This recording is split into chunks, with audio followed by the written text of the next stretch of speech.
Sikap ini adalah sikap yang memperhatikan waktu dan manusia.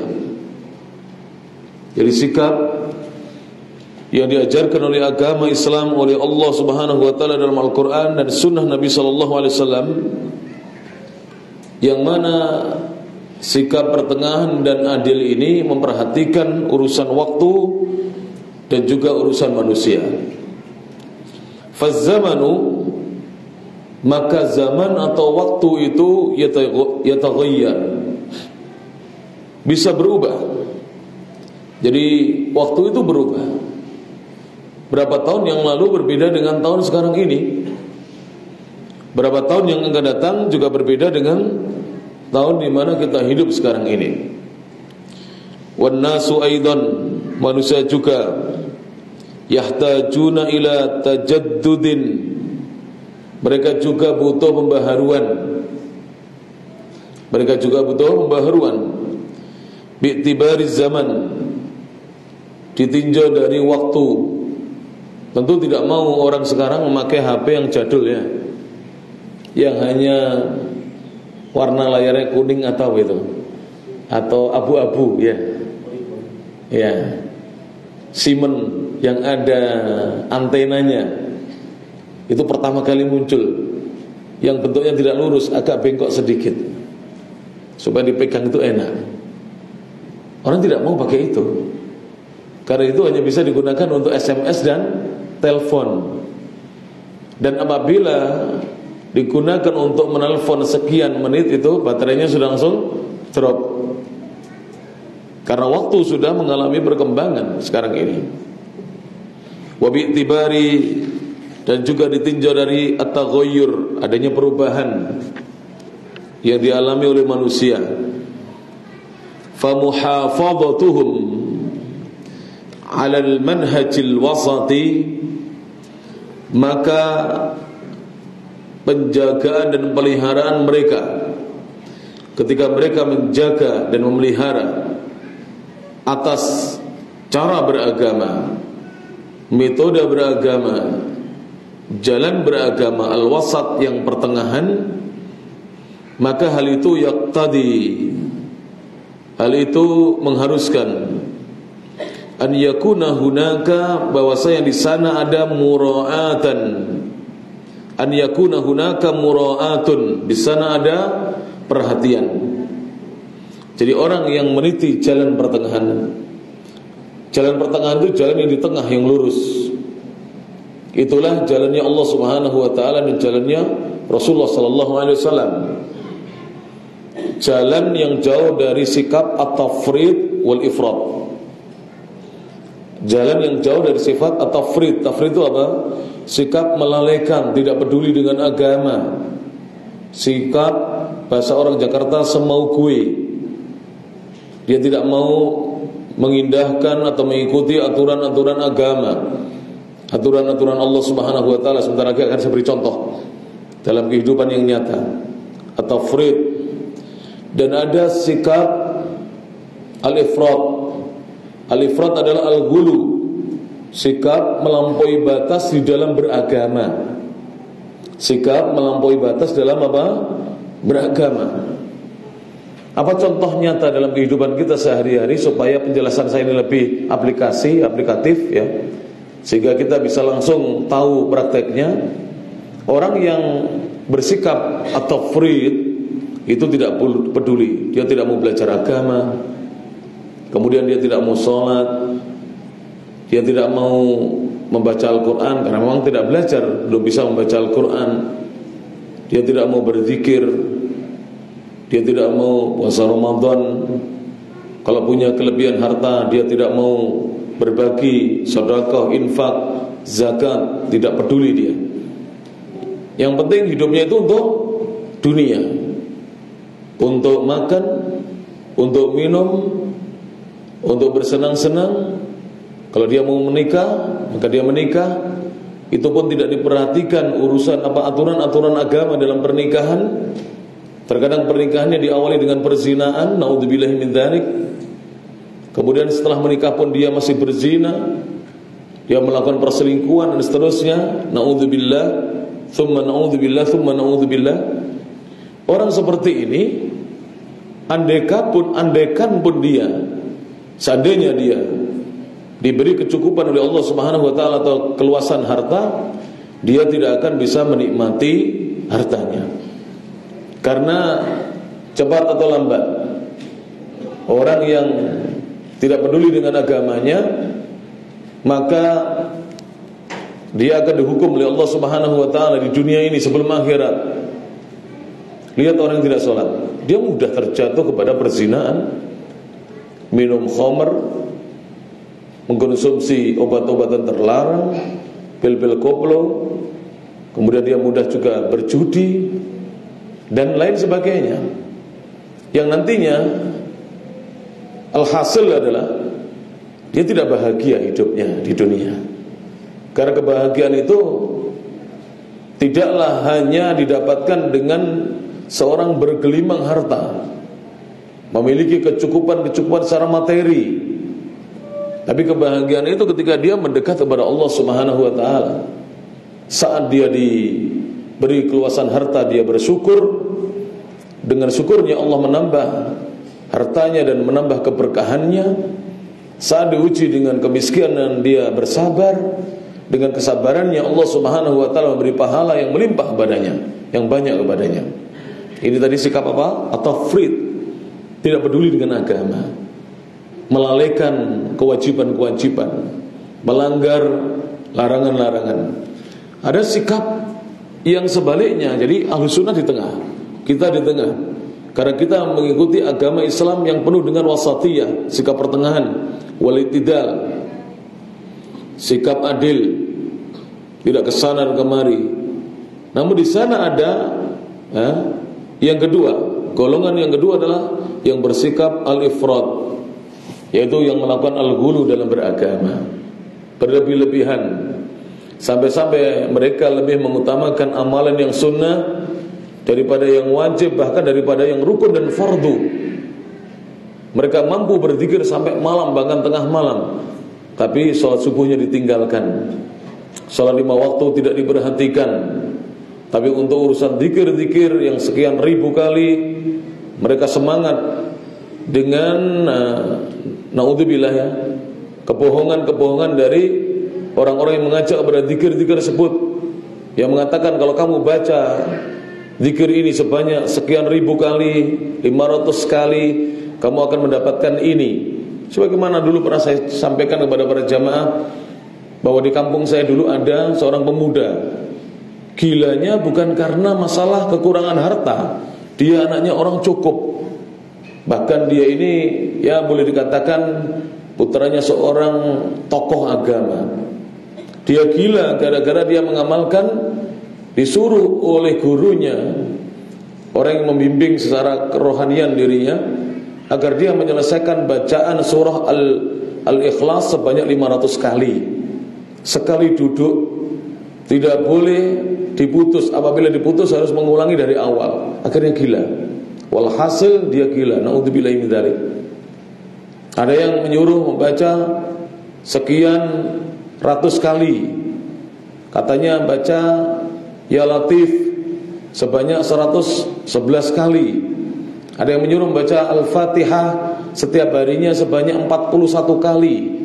Bagi bapak dan ibu yang sampai detik ini putra-putrinya belum menikah, jadi supaya cepat dapat menantu, itu ada yang menyarankan membaca Al-Fatihah 41 kali. Jadi amalkan ini.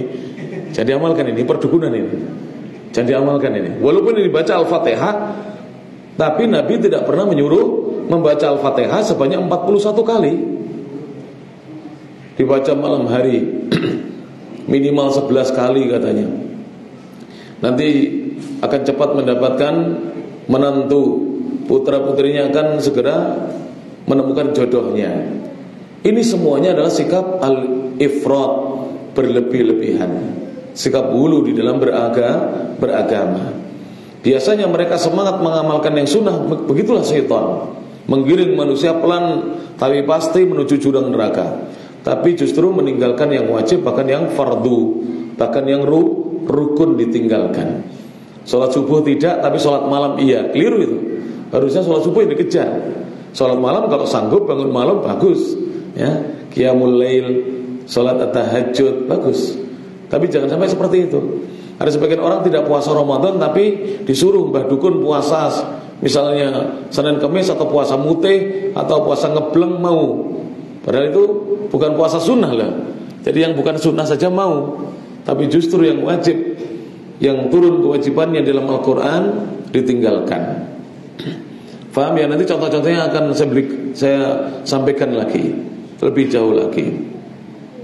Likhtilafil azminati, disebabkan bergantinya waktu, berbeda-bedanya waktu, wal amkinati, dan disebabkan perbedaan tempat-tempat, wadasi, dan juga disebabkan perbedaan manusia, rasnya, sukunya, bangsanya, negerinya berbeda.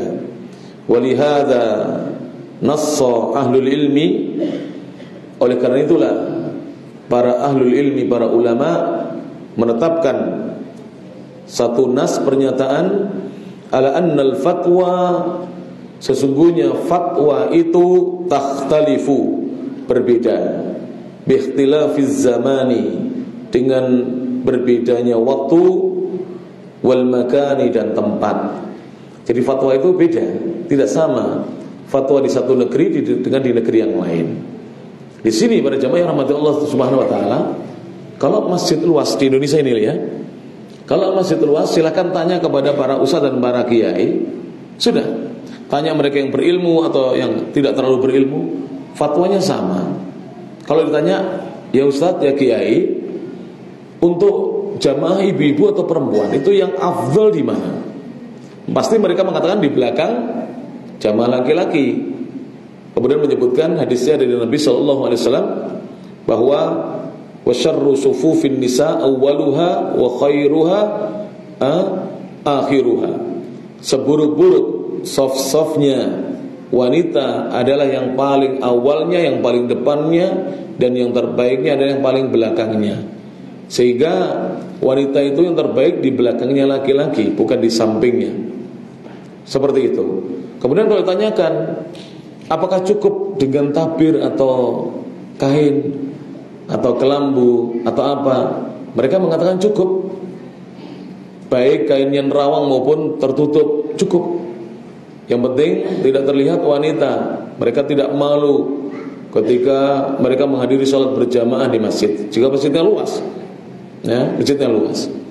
Tapi di Saudi Arabia fatwanya berbeda. Bukan hanya di belakang, tapi harus di tembok belakangnya itu. Kenapa di tembok? Pernah guru kami, Profesor Dr. Abdurrahim bin Ibrahim As-Sayyid Al-Hashim hafizahullah ta'ala, seorang ulama besar mazhab Asy-Syafi'i di kota Al-Hufuf, provinsi Al-Ahsa, dari kerajaan Arab Saudi. Beliau mengatakan, kenapa di Saudi di tembok dan jarang memakai kelambu? Karena orang Badui sering nerobos masuk ke wanita itu. Jadi orang Badui beda, laki-laki yang berbeda ini. Agak antik mereka ini. Jadi ingin tahu wanita mereka. Dan mereka memang orang-orang gurun ya, orang-orang dusun yang kurang ilmu, kurang adab. Makanya ditembok di sana. Kadang tidak ditembok, tapi tahu tidak, kelambunya itu seperti terpalnya tergil. Jadi tebal sekali, tidak bisa diterobos itu. Kuat sekali. Jadi tidak bisa diterobos. Jadi seperti itu. Kalau kelambu biasa itu dicopot sama mereka, dia masuk ke wanita, lihat-lihat. Badui. Nah, fatwa itu berbeda dengan perbedaan apa?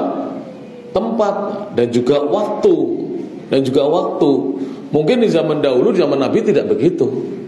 Di zaman Rasulullah SAW karena diterapkan hukum-hukum agama Islam. Dan para sahabat mengerti hukum. Setelah zaman Nabi setelah jauhnya dari zaman Nabi, maka fatwa pun berbeda.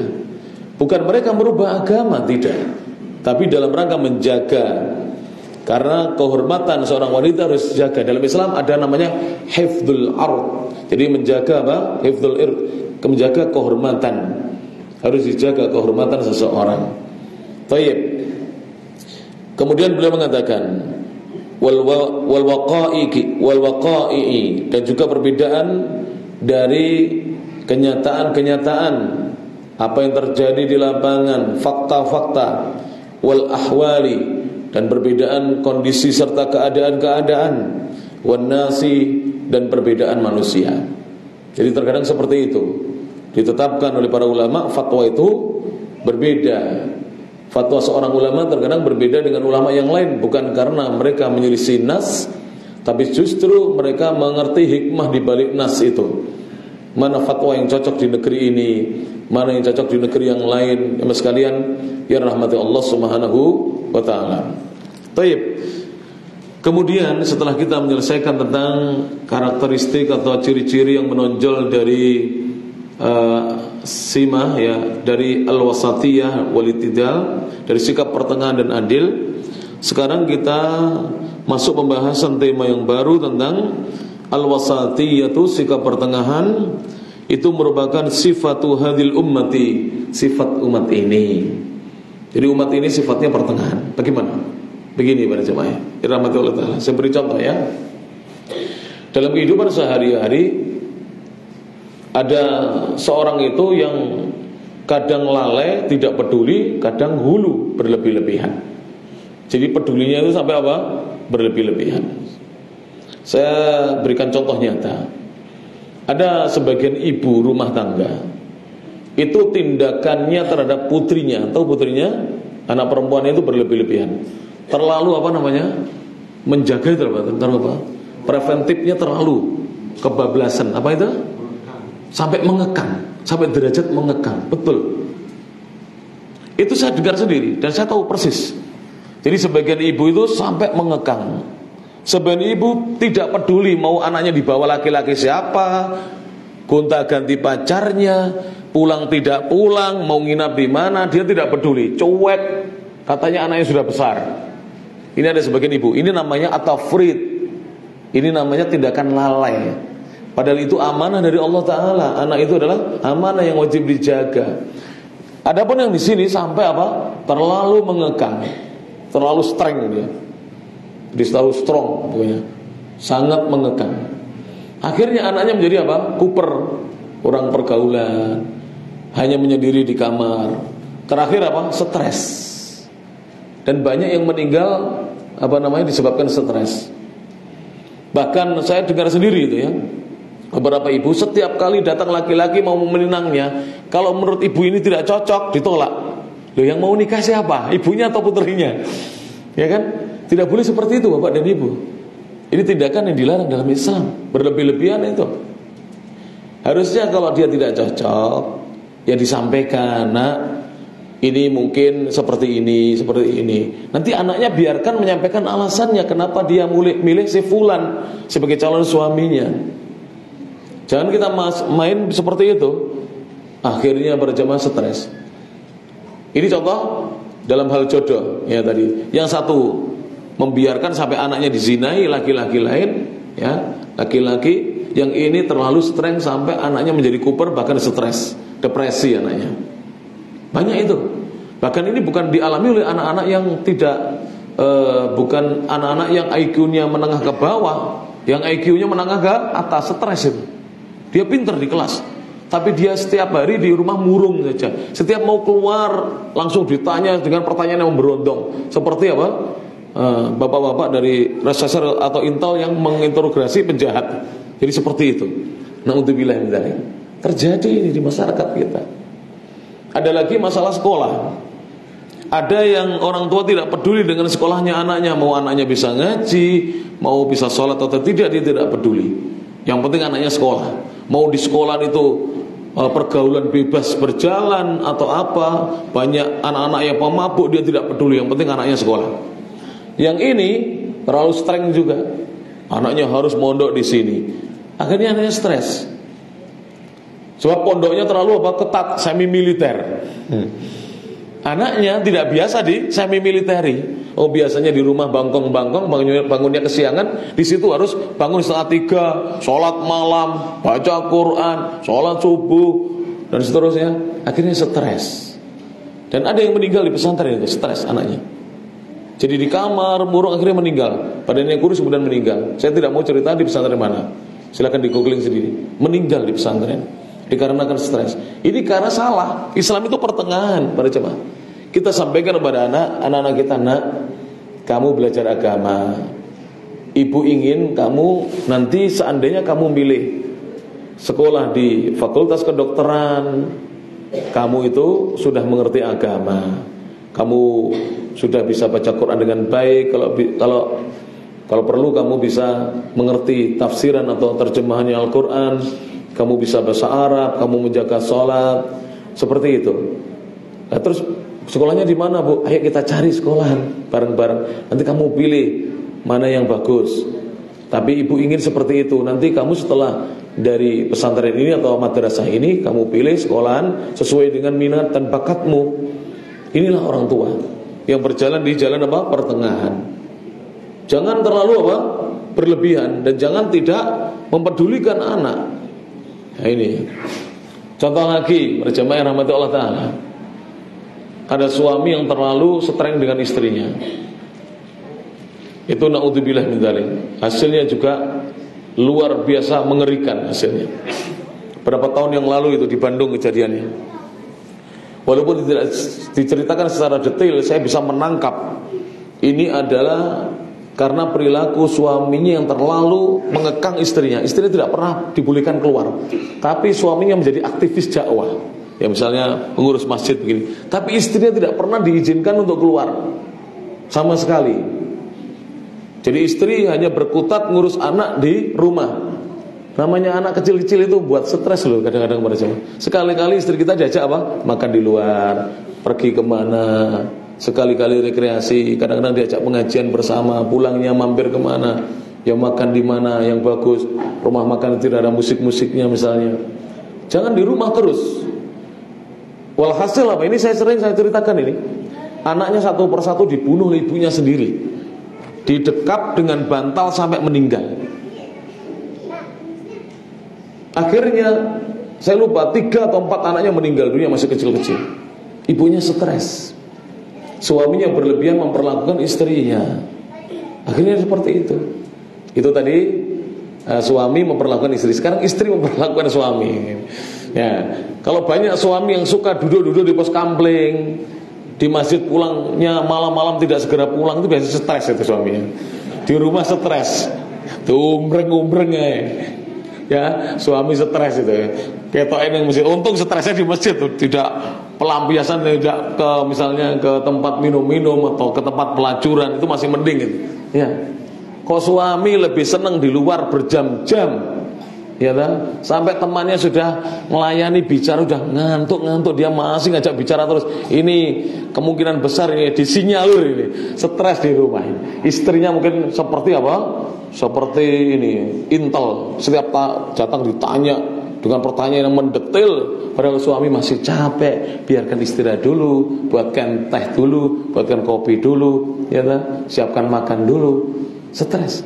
Jadi tidak boleh berlebihan, itu semuanya tidak boleh. Para jamaah yang rahmati Allah Subhanahu wa taala. Baik. Kita lanjutkan. Beliau mengatakan, jadi wasatiyah atau sikap pertengahan itu merupakan sifatnya umat Islam. Beliau berkata, Syekh Shalih Al-Utsaimin berkata, limadza nadhhabu ilal wasatiyah? Kenapa kita pergi kepada al-wasatiyah? Kita berpegang dengan sikap pertengahan.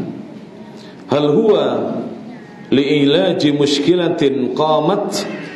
Apakah sikap ini kita pegang teguh dalam rangka untuk mengobati segala problematika yang ada, yang tegak, ataukah huwa li ajri ijadi hululin? Dia dipegang dalam rangka untuk mewujudkan solusi li mushkilatin, atas problematika hidup manusia, ataukah li ghairi dzalik, untuk tujuan selain itu. Jadi kenapa kita bersikap pertengahan?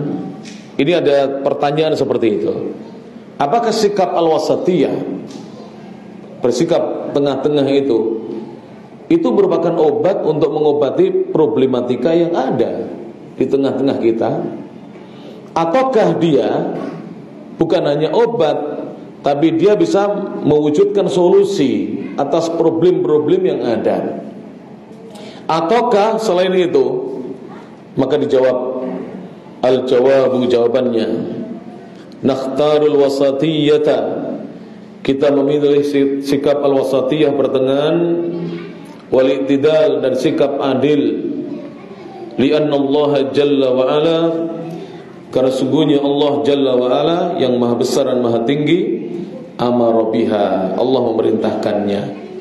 Jadi kita ini disuruh memang bersikap seperti itu. Suatu hari para jemaah rahmatullah ta'ala, Rasulullah mengutus 2 orang sahabatnya untuk pergi ke negeri Yaman. Sebelum berangkat ke negeri Yaman, Rasulullah memberikan kepada mereka, ya, pengetahuan, informasi bahwa negeri Yaman itu penduduknya ahlul kitab. Ada sedikit mereka musyrikun, kaum musyrikun, tapi mayoritasnya adalah ahlul kitab. Maka sebelum berangkat mereka diberi apa? Wawasan supaya ketika berdakwah tidak salah langkah. Kemudian dipesani oleh Nabi SAW. Pesan Nabi singkat, basyira wala tunaffira. Kamu ketika berdakwah awali dengan memberi kabar gembira. Berikanlah kabar gembira oleh kalian berdua. Jangan kalian berdua membuat lari orang. Jangan membuat lari orang. Kabarkanlah kabar gembira. Kemudian yassira, mudahkanlah urusan orang yang datang kepadamu, karena kamu itu dai, kamu utusan dari Nabi Muhammad SAW. Wala tu'assira, jangan sekali-kali kalian berdua membuat sulit orang. Subhanallah para jemaah. Ini pesan. Jadi pesan dari Nabi SAW untuk bersikap apa? Pertengahan. Untuk bersikap pertengahan, memberi kabar gembira, tidak membuat orang lari, menakut-nakuti orang, memudahkan urusan orang, tidak mempersulit apa? Urusan orang. Jadi ini perintah agama, adalah perintah Allah Subhanahu wa taala. Wa amara biha Rasulullah sallallahu alaihi wasallam, bahkan Allah memerintahkan untuk bersikap pertengahan ini kepada Rasulnya sallallahu alaihi wasallam. Mari kita tengok ya, kita lihat Nabi semenjak usia 40 tahun diangkat, diutus sebagai seorang nabi, kemudian diangkat sebagai seorang rasul. Ada tidak sikap nabi itu yang tidak pertengahan? Tidak ada. Tidak ada yang tafrid, tidak peduli, tidak ada yang ifrat berlebihan, tidak ada. Tidak ada nabi seperti itu. Nabi bersikap pertengahan. Tidak ada ajaran Islam yang seperti itu. Tidak ada misalnya kamu boleh tidak sholat, kamu boleh tidak puasa, tidak ada. Dan tidak ada ajaran Islam kamu harus sholat sehari 500 rakaat. Ada pada zaman? Tidak ada. Bahkan ketika Rasulullah SAW dimi'rajkan itu apa? Dinaikkan ke atas langit yang ke-7 sampai Sidratul Muntaha. Sidratul Muntaha itu di atas langit yang ke-7. Ya, ketika itu ya Nabi SAW menerima ibadah kewajiban sholat berapa waktu? 50 waktu pertamanya. Nabi turun, dijumpai oleh Nabi Musa alaihissalatu wassalam. Wahai Muhammad, mintalah kepada Allah pengurangan. Umatmu tidak akan sanggup melaksanakan 50 waktu. Bukan 50 rakaat loh para jamaah, 50 waktu, jangan salah paham. Rakaatnya jelas lebih. Maka diturunkan sampai tinggal 5 waktu. 5 waktu ini berapa rakaat? 17 rakaat. Andekan 50 waktu, setiap waktu 2 rakaat saja, tidak usah perlu ada yang maghrib 3 rakaat, isya 4 rakaat, cuma 2 rakaat seperti subuh, seperti sholat subuh. Itu berapa rakaat? 100 rakaat itu. Tidak akan mampu. Wong kita subuh aja 2 rakaat sering kita kesiangan bangunnya ya. Ya, yang guyune banter biasanya gane bangkong. Ya. Kita kan begitu kan. Kita 4 rakaat tuh. Isya itu loh ya para jamaah. Itu kalau panjenengan tidak ada pengajian begini, saya sendiri kadang malas ya. Kalau pas tidak ada pengajian maghrib ya, pulang dari maghriban, kemudian kita ada ngantuk, kemudian kita rebahan di kasur itu adzan isya itu berangkat bagaimana? Enggak apa. Guyon adiknya guyon enggak apa. Harus sikap pertengahan ya. Sikap pertengahan ini. Kan tidak dilempar ke ustadznya juga. Dia mungkin mengira di sini ada tempat sampah. Ini seperti itu. Ya, berjamaah rahmatullah taala. Tapi Allah Maha sayang kepada umatnya Nabi Muhammad SAW. Nabi Musa tahu, umat Islam ini tahu. Dan kenyataannya yang menjaga sholat 5 waktu itu berapa persen dari umat Islam, Pak? Ada 50%? Tidak ada yang menjaga sholat 5 waktu itu. Bagaimana kalau seandainya Nabi ketika itu ditetapkan ibadah sholatnya 50 waktu? Mungkin kita yang sekarang ini rajin sholat juga sering bolong-bolong sholatnya. Ya tidak. Subhanallah. Maka Islam itu bersikap pertengahan, berjamaah rahmat Allah Subhanahu wa taala. Idzan kalau begitu, hiya ma'murun biha. Perkara ini yaitu bersikap pertengahan adalah sesuatu yang diperintahkan. Wa yajibu 'alan nasi, dan wajib atas manusia an yamtathilul ma'mura, agar mereka melaksanakan yang diperintahkan. Wa an yastanibu, dan agar mereka menjauhi ma lam yu'maru, apa yang tidak diperintahkan bihi dengannya, fil manahij, baik dalam metode beragama, cara-cara beragama. Yang jelas para jamaah, sudah torekot kita itu torekotnya Nabi Muhammad SAW. Nanti akan dibahas. Torekot mana yang kita ikuti? Torekotnya Nabi Muhammad. Cara beragamanya Nabi Muhammad SAW, yang disebut dengan manhajul anbiya wal mursalin. Cara beragamanya para nabi dan para rasul, yang diajarkan langsung oleh Rasulullah SAW. Yang diajarkan langsung oleh Rasulullah SAW. Wal afkari, dan juga dalam pemikiran-pemikiran. Jadi kita harus mengikuti apa yang diperintahkan oleh Allah dan menjauhi apa yang dilarang oleh Allah Subhanahu wa taala. Saya mau cerita sedikit walaupun tidak boleh detail, karena ini masih dalam proses penggodokan para asatid kita, ustadz kita. Saya mau cerita, mudah-mudahan ini menjadi nasihat bagi kita semuanya, bahwa sekarang ini LGBT itu mulai menyerang dunia pesantren dan madrasah. Bahkan ada anak pesantren yang sudah kena HIV disebabkan perilaku yang menyimpang, yaitu al-liwat. Apa itu liwat? Homoseksual. Mengikuti jejaknya kaum Sodom yang dilaknati oleh Allah Subhanahu wa taala dan dibinasakan oleh Allah Subhanahu wa taala. Sekarang kita jelaskan nih para jemaah, apa hubungannya dengan sikap al-wasatiyah. Saya akan membeberkan fakta walaupun tidak boleh detail dalam pengajian seperti ini, karena yang mendengar itu kadang-kadang belum layak mendengar. Kenapa harus kita jelaskan apa hubungannya, alaqahnya dengan sikap al-wasatiyah? Islam itu tengah-tengah. LGBT ya, itu sikap apa, acuh atau sikap yang berlebihan? Berlebihan. Sikap berlebihan ini. Acuh itu yang tidak mau nikah, membujang gitu. Tabatul namanya, tabatul, rarabi-rabi gitu. Tabatul ini. Pokoknya setelah saya ceramah ini besok langsung lamaran ya, insyaallah. Wes, gak usah kakek ngomong. Gak usah banyak pertimbangan.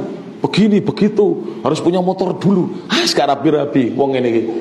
Berangkat bismillah, minta diantarkan sama Pak Andi atau siapa, atau Pak Mahfud, Pak, keluar sampai tering gitu. Kan mantap. Jadi seperti itu. Atau minta diantarkan Ustaz, tapi jangan saya, kejauhan ya. Ustaz Lutfi atau Ustaz siapa dari sinilah. Ustaz, siapa namanya? Siapa? Yang isi di sini siapa aja? Yang dekatin ya? Siapa? Ustaz Mufid gitu, boleh. Ya, diantarkan Ustaz, saya mau lamaran.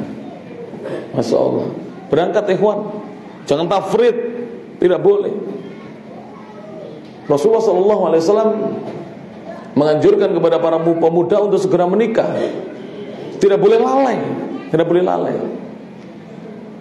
Saya yakin bapak-bapak dan mungkin saya sendiri mengalami, kalau kita menunda-nunda pernikahan, umur kita sudah banyak, anak kita masih kecil-kecil. Usia saya sudah 50-an. Kayak kelihatan kan? Masih bapak muda ya, insyaallah. Aku Joko pantas, alhamdulillah ya. Tapi anak saya masih kecil, saya masih punya anak umur 5 tahun. Jadi terpaut dengan saya 50 tahun usianya, bayangkan. Banyak sekali. Ya tidak. 45 tahun ya, mohon maaf. 45 tahunan terpaut dengan saya banyak, atau 43 tahun. Maka saya sampaikan kepada jamaah rahmat Allah Subhanahu wa taala, jangan tafrid. Ikhwan-ikhwan jangan tafrid, akhwat-akhwat juga begitu.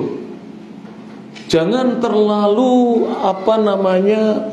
gara-gara berlebihan di dalam menentukan kalau barang itu spek. Kalau manusia apa itu namanya? Kalau manusia bukan spek apa itu. Jadi terlalu banyak kriteria, terlalu tinggi kriteria, tidak menikah. Itu tidak boleh. Islam memberikan solusi segalanya. Tidak usah kita terlalu tinggi kriterianya, sampai akhirnya tabatul. Karena kalau sudah kebablasan itu biasanya sudah apa? Sudah malas itu. Iya. Kan ada istilah ya, kalau di bawah 20 itu jual mahal, 20 sampai 25 tahun apa namanya? Mulai mulai berpikir memilih. 25 sampai 30 itu sudah sedikit berpikirnya, 30 ke atas asal pilih. Kan gitu ya. Karena kebablasan itu ya. Kalau gak segera asal pilih hasilnya ya. Ya. Baik. Jangan lama-lama, segera menikah, tidak boleh tafrid gitu. Sampai melalaikan pernikahan. Sebab kalau sudah kebablasan itu seperti orang yang tidurnya terlalu malam. Panjenengan coba kalau jam 9 nanti atau sekarang ini lah, coba dilihat teman-temannya, ada yang ngantuk kan ya, padahal masih jam berapa ini, 6:30, sudah ada yang ngantuk, kerip-kerip ya kan, kalau angop-angop gitu, dan seterusnya, menguap berkali-kali ya. Nanti jam 9 ngantuk, dibuat tidur nyaman. Tapi lu buat ngobrol, dibuat begadang, itu kalau sudah lewat jam 12 itu hilang kantuknya ya. Sama dengan itu tadi, pernikahan. Kalau sudah lewat umur itu sudah tidak mau lagi menikah, seperti ogah menikah, karena dia sudah tafrid, melalaikan. Namun di sana ada yang ifrat, yang berlebih-lebihan. Sampai naudzubillah dari saya ngomong agak kasar ya. Katanya tidak senang dengan wanita. Wanita lebih lebar daripada laki-laki katanya. Naudzubillah min dzalik. Memang mereka adalah penikmat dubur. Naudzubillah min dzalik. Yang menjijikkan. Dan antum tahu, saya barusan mendengarkan tadi dan juga saya mendapat informasi dari Ustaz Dr. Muhammad Arifin Badri dan dokter yang diundang oleh para ustadz dari Setai Ali bin Abi Thalib Surabaya ketika ada daurah kemarin, bahwa 70% dari mereka yang mengidap HIV itu kaum laki-laki. Jadi sudah 69%, digenapkan 70%. Hanya 30 atau 31% perempuan, dan itu pun mengidap karena tertular oleh suaminya yang homo. Jadi dia namanya apa itu? Biseksual ya, bisek. Jadi punya istri dan homo. Naudzubillahi min dzalik. Dan penyakit-penyakit seksual mulai dari sifilis sampai meningkat sampai derajat nanti AIDS sampai HIV, itu penularan terbesar adalah melalui dubur. Naudzubillahi min dzalik. Kemudian kedua melalui kelamin, baru yang ketiga bisa melalui mulut atau mata. Penularan terbesar ini. Dan insyaallah nanti sesudah adzan Isya akan saya lanjutkan. Saya mau sedikit mentahdzir urusan ini, karena sekarang ini banyak kaum muslimin yang tidak peduli. Bahkan sekarang ini, ya di dewasa sekarang ini, kalau anak kita dulu, zaman dulu perempuan keluar malam kita khawatir, dia keluar malam sendirian. Sekarang anak laki-laki jangankan keluar malam, keluar siang saja kita khawatir. Karena sekarang ini setan-setan dari LGBT itu mengincar. Jadi mengincar apa namanya? Mau memangsa anak-anak kita yang masih belia, masih SMP dan SMA. Oleh karena itu saya sarankan untuk membekali mereka dengan ilmu agama dan juga bela diri. Anak-anak perlu ngerti bela diri. Ya, jangan takut, harus dilawan itu. Itu setan-setan itu yang merusak dan akan menghancurkan populasi manusia. Nanti akan saya bahas insyaallah taala sesudah adzan Isya insyaallah taala, karena terkait dengan apa? Pembahasan kita, yaitu sikap al-wasatiyah, sikap pertengahan. Wallahu a'lam bishawab.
Kita lanjutkan berjemaah.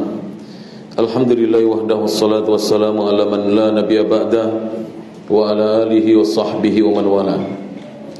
Terkait dengan maraknya perzinaan, maka selayaknya kita merenungkan mentadaburi beberapa firman Allah Subhanahu wa taala dan juga hadis sabda Nabi sallallahu alaihi wasallam. Allah Subhanahu wa taala berfirman dalam surah Al-Isra surat nomor 17 ayat ke-32. Ayat nomor 32 kata Allah Subhanahu wa taala, "Wala taqrabuz zina." Dan janganlah kalian sekali-kali mendekati perzinaan. Zina itu mendekati saja haram. Zina itu bisa diawali dari pandangan. Zina itu bisa diawali dari langkah kaki.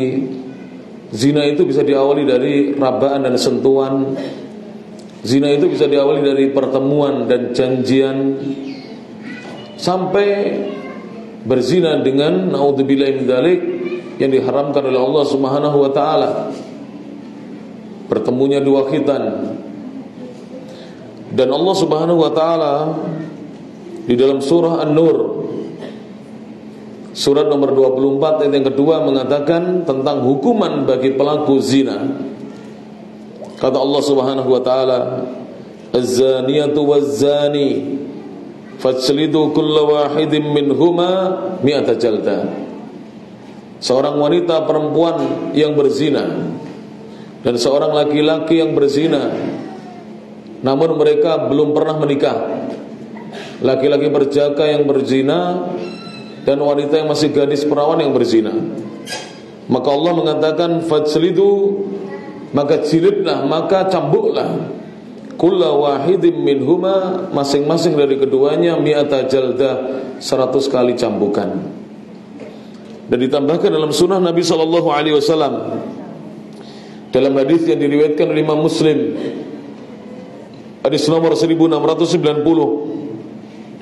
dari Ubadah bin As-Samit radhiyallahu anhu, Nabi sallallahu alaihi wasallam bersabda, "Khudhu anni." Ambillah agama Islam itu dariku, Al-Qur'an dan Sunnah. Khudhu anni. Ambillah agama Islam itu dariku, jangan mengambil dari bid'ah, jangan mengambil dari filsafat. Qad ja'alallahu lahunna sabila. Sungguh Allah telah menjadikan untuk mendapatkan mereka perempuan-perempuan itu jalan yang halal. Kemudian Nabi memperingatkan al-bikru bil bikri, seorang wanita yang masih gadis perawan berzina dengan laki-laki yang masih berjaka, maka hukumannya adalah jaldu mi'atin wa nafyu sanatin. Hukumannya adalah dicambuk sebanyak 100 kali cambukan dan diasingkan selama setahun penuh dari tempat dia berzina tersebut. Adapun wasayyibu bisayyib, seorang yang sudah pernah menikah, baik statusnya sebagai seorang janda maupun seorang ibu atau istri, ibu rumah tangga, berzina dengan duda atau berzina dengan seorang laki-laki yang statusnya sebagai seorang bapak atau suami, kepala rumah tangga, maka hukumannya kata Nabi SAW, jaldu mi'atin, dihukum dengan 100 kali cambukan, 100 kali jilidan, warrajmu, dan dirajam. Para ulama berbeda pandangan, apakah cukup dirajam saja ataukah sebagaimana dalam hadis tadi. Sebagian ulama seperti Al-Imam An-Nakhai, Al-Imam Al-Auza'i, Al-Imam Malik bin Anas, gurunya Imam Syafi'i, Al-Imam Muhammad bin Idris Asy-Syafi'i, dan juga ada pendapat dari Imam Ahmad bahwa cukup dirajam dengan batu besar sampai meninggal dunia, tanpa harus dicambuk lebih dahulu dengan 100 cambukan. Namun sahabat yang mulia Ali bin Abi Thalib radhiyallahu anhu, dan ada pendapat dari Imam Ahmad, pendapat yang lainnya, berdasarkan hadis riwayat Muslim ini, dicambuk dulu dengan 100 kali cambukan, kemudian baru dirojam, dilempari batu besar sebesar kepala sampai meninggal dunia. Kenapa demikian? Ini bukanlah ajaran Islam itu keras, tidak. Ini justru rahmat Allah bagi umat manusia, agar apabila sudah ada dirajam dan disaksikan orang banyak, maka orang-orang yang menyaksikan itu dia akan mundur, dia akan berani mendekati perzinaan.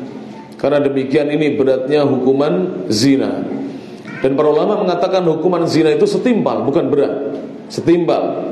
Karena seluruh anggota tubuhnya merasakan kenikmatan, maka demikianlah Allah menghukum seluruh anggota tubuhnya dengan siksaan. Padahal sudah dihalalkan, dan solusinya sangat mudah dan murah. Betul ini.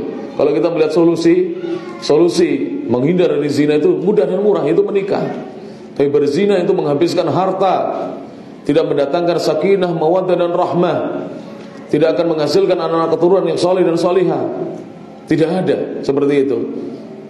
Solusinya adalah menikah dengan cara syariat Islam, agama Islam. Jamaah sekalian rahmati Allah Ta'ala, bagaimana dengan pelaku LGBT atau homo? Itu orang-orang yang mengikuti jejaknya kaum Sodom.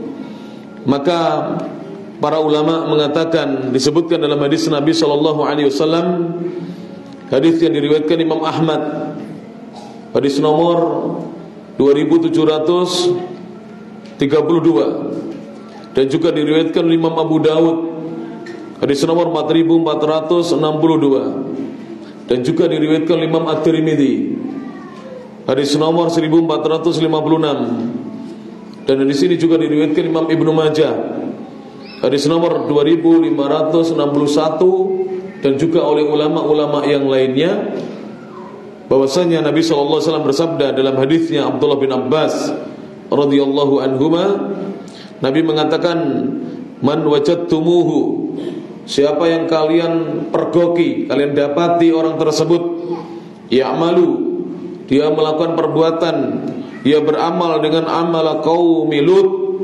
amalannya, pekerjaannya kaumnya Nabi Lut, yaitu laki-laki dengan laki-laki, faqtulu al-fa'ila wal maf'ul, maka hilangkan nyawanya orang yang melakukan perbuatan itu dan yang diperlakukan. Jadi yang menjadi pelakunya dan yang diperlakukan itu hukumannya adalah dihilangkan nyawanya. Hukumannya adalah dihukum bunuh. Tapi ini yang melaksanakan bukan sembarangan orang, harus pemerintah kaum muslimin. Dan setelah disidangkan di hadapan mahkamah kaum muslimin. Dan ini apabila diberlakukan atau diberlakukan hukuman ini, maka LGBT itu akan berkurang drastis di negeri kita, naudzubillah. Sebenarnya negeri kita ini negeri yang beragama. Di sini agama-agama diakui, ada 6 agama yang diakui. Dan ya saya yakin kalau tokoh-tokoh masing-masing agama ditanya, tokoh agama Islam ditanya, pasti mengatakan haram, perbuatan tercela, menjijikkan. Tokoh agama Nasrani, Protestan maupun Katolik kalau ditanya, pasti jawabannya sama. Tokoh agama Hindu, Buddha dan juga Konghucu pasti sama. Karena secara moral itu tidak baik. Secara moral adalah buruk. Bahkan ulama-ulama kita mengatakan ya, bahwasanya LGBT itu kalau zina dikatakan khabith ya, zina itu khabith. Khabith itu busuk, perilaku setan. Maka LGBT atau liwat itu adalah akhbath, lebih busuk minaz zina, dibandingkan zina. Lebih busuk dibandingkan apa? Zina. Kenapa? Sebab kalau seorang laki-laki berzina dengan wanita, bisa jadi dia diberi keturunan oleh Allah. Dan bisa jadi kalau dia bertobat, keturunannya itu ya, akan menjadi anak yang soleh, bisa jadi, walaupun dia anak hasil zina. Tetapi kalau LGBT itu jangankan dapat keturunan, untuk memperpanjang umurnya pun sulit, berjamaah. Saya dapat cerita nyata ini. Silakan di googling nanti ya, supaya kita tahu dan di share di grup-grup keluarga, di grup-grup antum, supaya anak-anak kita berhati-hati dari namanya apa? Perzinahan dengan sesama jenis ini.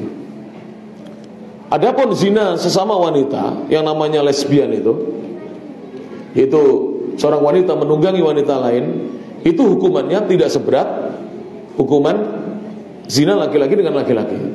Kenapa? Karena tidak ada pengaruh buruk sebagaimana pengaruhnya zina laki-laki dengan laki-laki. Pengaruhnya tidak terlalu buruk. Oleh karena itu hukumannya seperti pezina yang masih perjaka atau gadis perawan, hanya dicambuk 100 kali, bahkan lebih ringan. Tidak pakai diasingkan, dicambuk 100 kali masing-masing. Ar-raqibatu wal marqubatu jaldu mi'ah. Yang menunggangi, wanita yang menunggangi dan yang tunggangi 100 kali cambukan. Tidak ada diasingkan. Kalau perjaka dan gadis perawan yang berzina dicambuk 100 kali dan diasingkan 1 tahun, dipenjara 1 tahun. Lebih berat. Kenapa? Efeknya tidak sebesar itu. Makanya zina yang paling ringan efeknya adalah wanita dengan wanita, yang kedua laki-laki dengan perempuan, yang ketiga adalah yang paling beratnya, yang paling besar dosanya adalah laki-laki dengan laki-laki. Kenapa? Karena mempercepat habisnya populasi manusia. Mempercepat. Kalau wanita tidak ada yang menikahi, wanita mati nanti, gak punya anak. Laki-laki dengan laki-laki cepat mati. Kemarin ya, ada seorang diwawancarai. Jadi dokter ini wawancarai ada pemuda umurnya masih 19 tahun. Usia berapa? 19 tahun. Itu kira-kira kelas 3 SMA atau baru lulus SMA, ya kan? 19 tahun. Dia ini sudah mengidap HIV. Jadi kebetulan dia mau sekolah di luar negeri. Di sini, di Indonesia ini kalau mau sekolah ke luar negeri, negara-negara luar negeri itu tidak ada yang mau menerima orang kena HIV. Bahkan jangan HIV, kena liver yang B saja sudah tidak mau. Kalau A masih mau, tapi disuruh ngobati dulu. Makanya biasanya orang yang kena liver itu suruh minum kecap biasanya ya. Kalau mau periksa kesehatan di Jakarta untuk mau terbang ke luar negeri untuk apa? Sekolah di Amerika, di Jepang, di Taiwan, di Turki, apalagi di Saudi Arabia. Saudi Arabia, antum ketahuan sipilis saja, itu di bandara Saudi langsung dipulangkan lagi ke Indonesia. Gak pakai diperiksa-periksa lagi. Pulangkan langsung, ditarhil langsung. Deportasi langsung. Namanya dideportasi, ditarhil langsung. Nah, laki-laki ini, pemuda ini 19 tahun. Dia jangankan berdiri ya jamaah, bapak dan ibu ini, saya cerita itu ya Allah, bagaimana perasaan orang tuanya. Jangankan berdiri, untuk mengunyah makanan mulutnya sudah tidak sanggup lagi. Jadi HIV itu imunnya hilang sama sekali, hilang. Imunnya hilang. Tidak ada imun lagi di tubuhnya. Makanya penderita HIV itu umurnya hanya bertahan 1-3 tahun. Bahkan ada yang mengatakan 1-3 bulan. Kalau sudah positif HIV. Kalau masih positif AIDS itu 1 sampai 6 tahun masa inkubasinya, agak lama. Silakan dipelajari. Ini memang beberapa dokter berbeda pandangannya, tapi intinya sekitar itu. Terus diintegrasi sama dokter itu, ditanya pelan-pelan sambil dinasehati untuk tobat. Jadi dia ini minumnya atau makannya itu pakai selang. Pakai selang. Tidak bisa pakai apa? Mulut. Makan tidak bisa. Jadi sudah pakai selang. Akhirnya ditanya, ternyata dia ini disodomi di usia 13 tahun. Hati-hati anak-anak kita, laki-laki. Hati-hati. Perhatikan siapa temannya, kemana dia. Memang kita tidak boleh terlalu gulu ya, sampai anak itu stres. Tapi juga tidak boleh tafrid, membiarkan anak main dengan siapapun, tidak pulang tidur di rumahnya siapa. Bahkan beberapa waktu yang lalu saya pernah ceritakan mungkin di sini, seorang mahasiswa di Jakarta. Dia lama tidak menyelesaikan kuliahnya, kemudian ditanya oleh dosennya, kalau tidak salah dosennya itu perempuan, seorang ibu. Kenapa nak kamu tidak segera menyelesaikan skripsimu? Dia mengatakan, saya terkena AIDS atau HIV bu. Kalau tidak salah masih AIDS, belum HIV. Kenapa? Ceritanya bagaimana? Apa kamu melakukan perbuatan terlarang? Tidak, wahai bu dosen. Aku sangat menjaga, bahkan aku suka olahraga. Terus cerita, suatu hari dia ini olahraga badminton. Apa itu? Apa namanya? Bulu tangkis badminton. Kemudian sengaja oleh lawannya itu dibuat malam, tidak pulang. Terus karena terlalu malam diajak mampir ke rumahnya laki-laki LGBT itu. Dikasih minum, dia dibuat tidak sadar. Pagi harinya duburnya sudah sakit. Setelah itu kena AIDS. Sampai sekian waktu dia cuti kuliah, badannya menjadi ringkih, yang dulu olahraga menjadi ringkih dan lemah, hilang imunnya. Baru kemudian berobat katanya agak mendingan. Baru dia menyelesaikan kuliahnya. Dan dia bercerita kepada dosennya dalam keadaan menangis yang tidak kuat dia tahan tangisannya. Ini bahayanya para jamaah. Seorang yang menjauh dari sikap Islam, yaitu sikap apa? Al-wasatiyah, pertengahan. Ifrat, berlebih-lebihan tidak boleh. Tafrid juga tidak benar. Orang-orang yang mengatakan, naudzubillah, saya tadi ngomong agak jorok ya, itu omongannya mereka, bahwa wanita lebih lebar daripada laki-laki, itu karena dia tidak membaca kitab-kitab para ulama tentang bagaimana berhubungan dengan istrinya. Kalau mau belajar tidak seperti itu, dia mengatakan. Itu orang yang tidak mau belajar agama. Orang yang mau belajar agama akan cinta dengan istrinya. Dia tidak cinta nafsu kepada laki-laki sesamanya. Itu karena tidak belajar agama. Jamaah yang rahmati Allah Subhanahu wa taala. Sebagai penutup, di sini Syekh mengatakan wali annal wasatiyata haqqun. Kenapa kita berpegang dengan wasatiyah? Karena sikap pertengahan itu adalah kebenaran. Wali anna ghairaha batilun. Dan sikap selain pertengahan yang kesini maupun di sini adalah sikap yang batil, yang tidak benar. Demikian bisa disampaikan. Mudah-mudahan bermanfaat. Insyaallah ya, masih panjang pelajaran kita tentang kitab ini. Dan alhamdulillah atas permintaan panitia Pak Andi dan teman-teman untuk mengkaji kitab ini sangat bagus sekali. Karena sekarang banyak manusia-manusia yang seperti itu. Contoh lagi ya, sikap sekarang, sikap dalam bernegara. Yang satu tafrid, yang satu apa? Ifrat. Yang tafrid bagaimana? Tidak peduli mau generasi muda rusak mau tidak, dia cuek bebek. Yang kedua, sikap berlebihan, sampai pemerintah didemo, disalahkan, dicaci maki di mimbar-mimbar, di khutbah-khutbah, di ghibah dan seterusnya. Sikap pertengahan bagaimana? Datangi MUI, sampaikan kepada MUI keluhan-keluhan di masyarakat, sampaikan kepada aparatur negara, sampaikan kepada mereka dengan lemah lembut, sebutkan dalil-dalilnya, sebutkan bahayanya. Diterima, kemudian dijalankan, alhamdulillah. Tidak, kita doakan agar Allah memberi hidayah kepada pelaku kejahatan dan juga kepada pemerintah. Dan alhamdulillah para jamaah, dulu di negeri kita di beberapa kota itu dihalalkan menjual minuman beralkohol di supermarket. Sekarang di beberapa kota dilarang oleh bupati, oleh wali kota. Alhamdulillah. Kita tidak boleh berlebih-lebihan sampai turun ke jalan mencaci maki pemerintah, dan kita tidak boleh cuek bebek, tapi kita salurkan aspirasi kita di saluran yang benar. Kita punya apa? Wakil rakyat. Sampaikan kepada mereka. Dan jangan mencaci maki, tidak ada hasilnya itu. Tidak ada hasilnya. Ifrat dan tafrid dalam Islam tidak boleh. Tapi jalan kita adalah memberikan nasihat dengan nasihat-nasihat yang baik. Dan alhamdulillah sekarang ini banyak pemerintah yang sudah mulai sadar.